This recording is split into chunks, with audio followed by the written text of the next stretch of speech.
I'm John Hanna for CDTV.net, and we have Don Berg, Chief Financial Officer for Brown-Forman Corporation at Louisville, Kentucky. Thanks for joining us.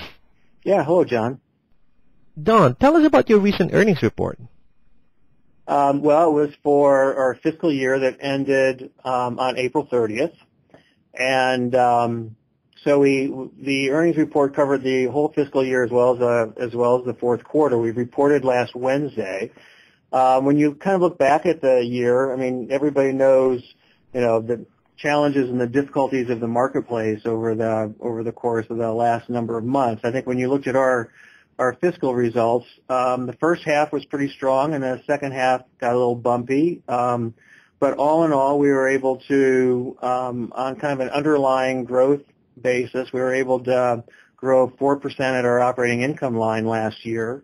When I say underlying, that strips out the impact of foreign exchange. Last year, about halfway into our fiscal year, there was a huge increase in the strengthening of the U.S. dollar, and about half of our sales are outside the United States. And so the effect of all of that was to make our profits outside the U.S.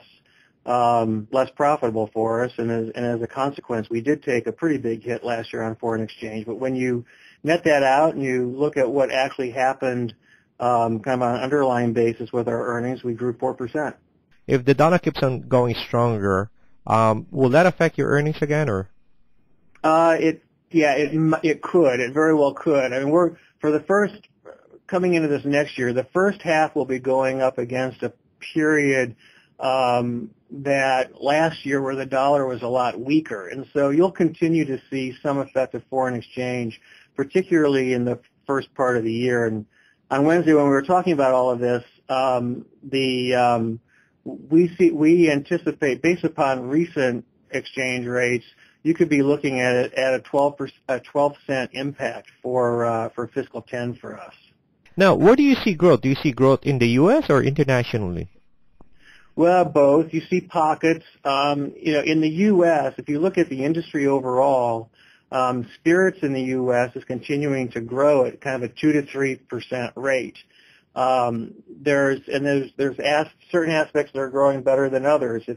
We have what we call the on-premise, which is where people drink in bars and restaurants, and that's been pretty soft as a result of the economy. But the good news is that people have moved to what we call the off-premise, going in and buying spirits in local stores and then consuming at home, if you will. So that part of the business has been growing. And depending on the kind of brand you're talking about, certain brands do better in that environment, other brands do worse in that environment. When you look outside the U.S., you're seeing a similar thing in the United Kingdom. The U.K. would be our second largest market after the U.S., and there, similarly, you're seeing a big move away from drinking so much in bars and restaurants and more in home entertainment. And so we've been seeing a lot of growth in the U.K. in what we call the off-premise. We've been seeing some declines in our business in the on-premise. Overall, for last year, we ended up growing the Jack Daniel's business in the U.K. Right around 1%. And then once you get past those two large markets, there are a number of markets that are growing very nicely for us. France is an example of one market that's doing particularly well. Australia is another market that's growing very nicely for us. Poland is another one that's doing real well.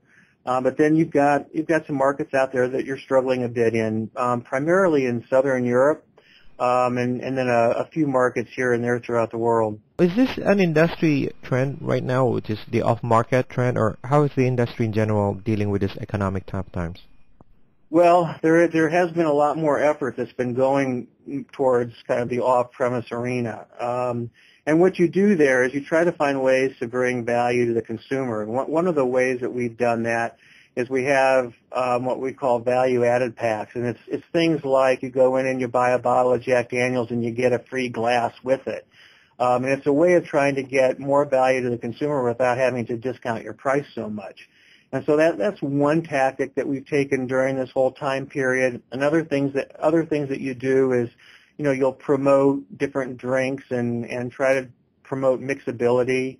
One of the things that you're going to see coming from us, and it's starting right now as we speak, is moving more into what we call ready to pour and ready to drink, where one of the things that you find, when people go out to bars, they tend to trade up in terms of the brands that they drink, and they also will experiment a lot with, fancy cocktails and, things like cosmopolitans and hurricanes, what have you.